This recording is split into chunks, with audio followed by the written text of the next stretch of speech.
বিস্কুটের দাম 72 টাকা। 12 প্যাকেট বিস্কুটের দাম 72 টাকা। 18 প্যাকেট বিস্কুটের দাম কত? 12 প্যাকেট বিস্কুটের দাম হচ্ছে 72 টাকা। 18 প্যাকেট বিস্কুটের দাম কত?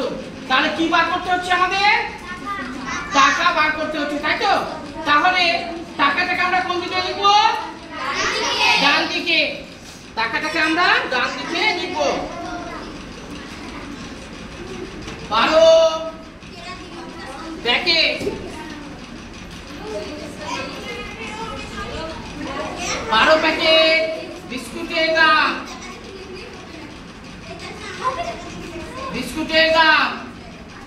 12 প্যাকেট বিস্কুটের দাম কত?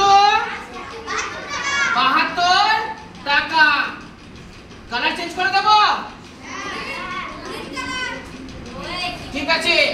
এবার এক প্যাকেট বিস্কুটের দাম কম হবে না বেশি হবে? কম হবে না বেশি হবে? কম হবে। কম হতে গেলে কি করব?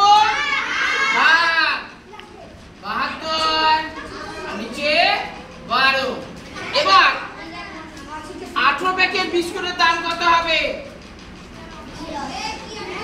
18 প্যাকেট বিস্কুটের দাম 18 প্যাকেট বিস্কুটের দাম বেশি হবে না কম হবে?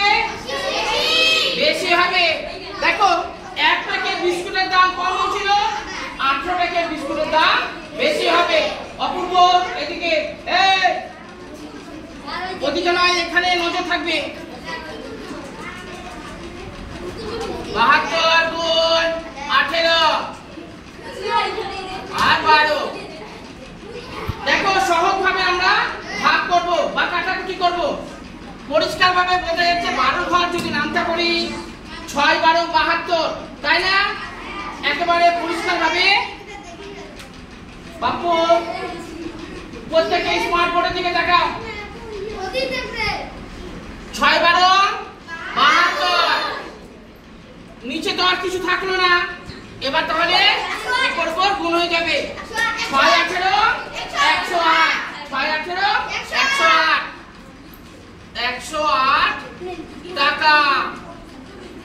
এবার উত্তর লিখে ফেলি। তাহলে উত্তরে কি লিখবো? 18 টাকা। 18 প্যাকেট বিস্কুটের দাম 108 টাকা। 18 প্যাকেট বিস্কুটের দাম 108 টাকা। বিস্কুটের দাম 108 টাকা। 108 টাকা। এই অঙ্ক বুঝতে গেলে অসুবিধা